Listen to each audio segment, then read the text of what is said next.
નકર તેજી પેઢીએ કાં તો નામ ઉજળું કરે એવો આવે અને કાં તો નામ ડૂબાડે એવો આવે. નક્કી આપણે કરવાનું. સમજાય?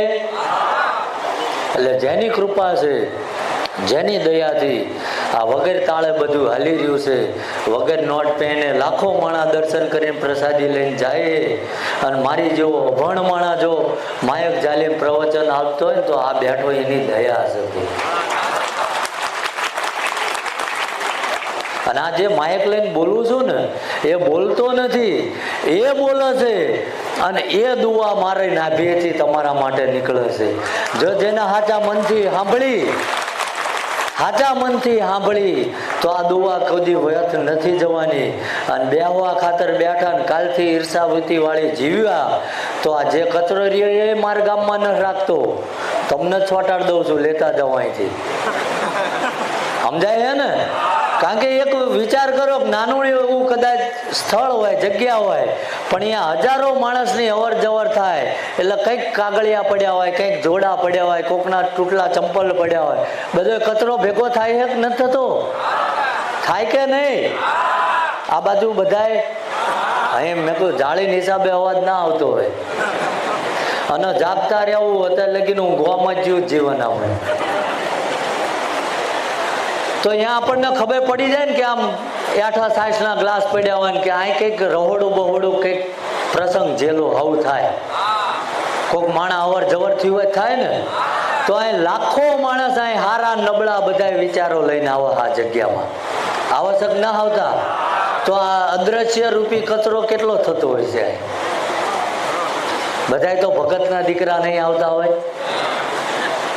અમને તો નજર મારીને ખબર પડી જાય કે આનો બાપ દુશાસન જ હોય. પણ આ એ બસકું બાંધવા આવ્યો છે, કરવા દેવાનું. ઘરે 20 વરા થાય એટલે એ જ પરિણામ આવે. સમજાય? કારણ કે આ કોઈ પણ સમાજની બેન દીકરી આવે એટલે અમારા દાદાએ એવું શીખવાડ્યું છે કે એ અમારી બેન દીકરી છે અને એ મર્યાદાનું પાલન કરવા હાટું એમ આમ રાખ્યું. અમે ભેગા કેમ ન બેહવા દેતા? એ મર્યાદા જળવાઈ રહે એટલે કે આ જગ્યામાં તમે બેઠા છો એટલે મારા દાદાના તમે મહેમાન છો. તમે ગમે એવું બોલી જશો, ગમે એવી બાયું ચડાવશો, અમે તો સહન કરી લઈશું, પણ આ બેઠો એ નહીં કરે. આ લખી લેજો. કારણ કે જો આપણા ઘરે મહેમાન આવ્યા હોય અને નવા સોફા લાવ્યા અને બૂટ ગારાવાળા કરીને સોફામાં બેહત ગમે તો તમે આ એવું કરશો તો એને ગમશે ખરું? એટલે નક્કી તમારે કરવાનું છે શું કરવું એ. સમજાય ને?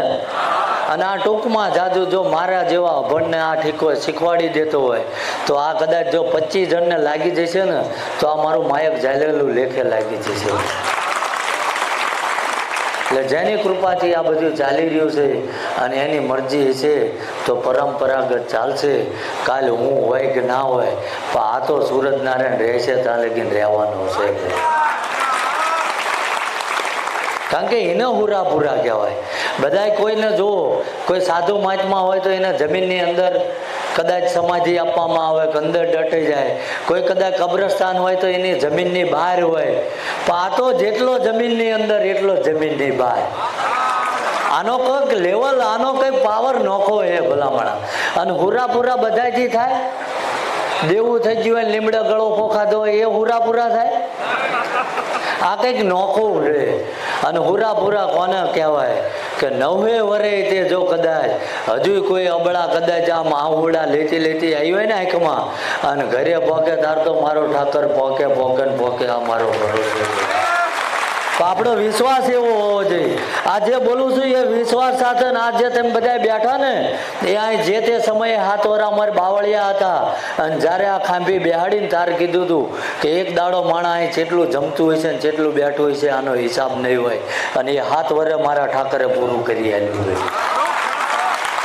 અને આ જે બોલું છું એ થવાનું છે. જે તમને આ જાહેરમાં બોલું છું એ જો મનમાં ઉતારી લેશો તો એ થવાનું છે. આ મારો વિશ્વાસ છે ભાઈ.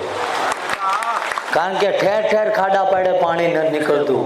કોઈ પણ એક જગ્યાએ ખાડો કરવાનું ચાલુ કરજો, આજ નહીં તો કાલ પાણી નીકળે. એટલે જેની દયા છે, સમયનો ભાવ છે, અને જેમ જેમ સૂચના આપે, કોઈની આ લાગવક ચાલતી નથી અને મને કોઈનાથી કંઈ ફેર પડતો નથી ભાઈ. કારણ કે મારું સાનિધ્ય આ દાદાની જે જગ્યા રહે એ વટથી ચાલે છે. ક્યારેય અમે કે અમારા સ્વયંસેવકો ક્યાંય મોટી અનાજ ઉઘરાવવા અમે નથી નીકળ્યા ભાઈ. બતાવો કોઈ મારા આ સાનિધ્યની ગાડી આવી હોય અને કીધું હોય સુરાપુરા ધામમાં એટલા લખાવો, તેથી આ પરગડું મારી જોડી લઈને નીકળી જવાનું, ત્યાં 1 સેકન્ડ નહીં રોકો ભાઈ. આ લખીને આપી દઉં. કારણ કે અમને સ્વાભિમાન વાલું છે ભાઈ, સમજાય ને. અને સ્વાભિમાનથી જીવી છે. ઠાકરને કહેવી છે કે કદાચ તારી મરજી, અને જો તને કદાચ અમારી પરીક્ષા લેવા ઉતર્યો હોય ને કદાચ ફરીથી ગરીબી આંટો ખાઈ જાય તો સાસ ને રોટલો મળીને ખાઈ લઈશું, બાકી તારા નામનો ધંધો તો નહીં જ કરી. એટલે જે દાદાને હું હૃદયથી માનું છું, અને જે 2 દિવસના, અને એમાં 95% જેને દાદાના આશીર્વાદ ફળી ગયા, સાચા હૃદયથી દર્શન કર્યા, એના બંધ થઈ ગયા. 5% નથી થયા જે એના બાપનું ઊંધું વાળવા આવ્યા હોય. આ ગામના બુશ માર્યા હોય એના છોકરાને બંધ ના થાય ભાઈ.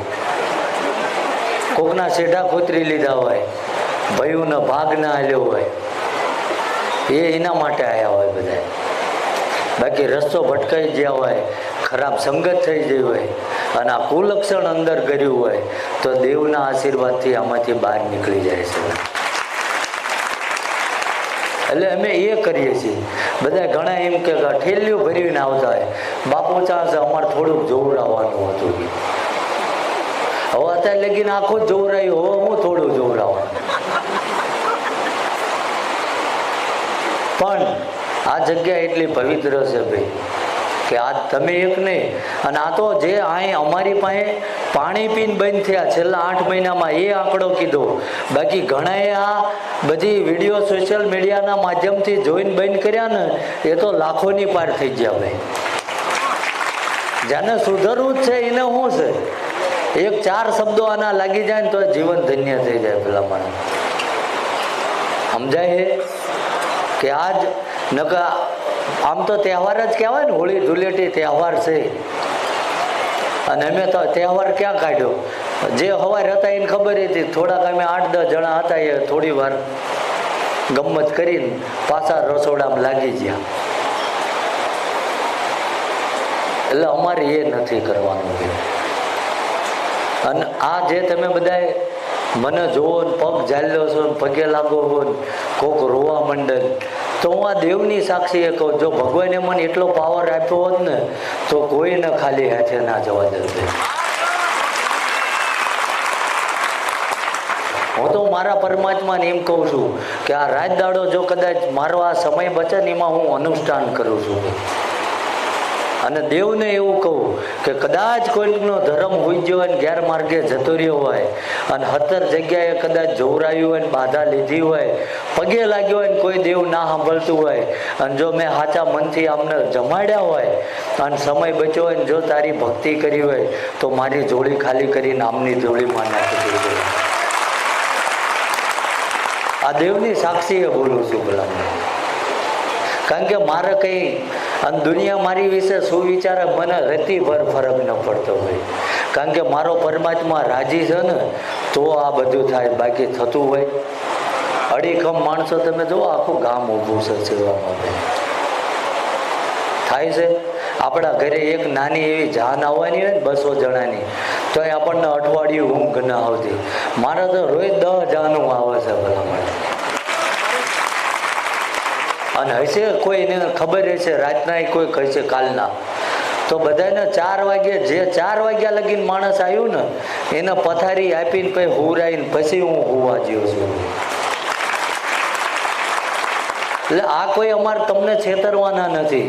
અને આ જગ્યામાં આવો અને તમારો આત્મા એમ કે આ પરમાત્મા હે તો જ બીજી વાર આવજો, નકર આવતા નહીં ભાઈ. ખોટા ભાડા બગાડવા ના આવતા. કારણ કે અમને તો મહેસૂસ થાય છે આ. અને આટલું માણસ થાકીને આવ્યું હોય ને, જોરાએ કંઈ નહીં થાય ભાઈ. કંઈ થઈ જતું હોય મન કહો તમે મને પૂછી લીધું, મેં તમને કીધું કે હા નડતર છે, પછી શું કરી લેશો? કહો હાલો. કામ કરવું તો પરમાત્માના હાથમાં છે ને. હા કે ના તો બોલો.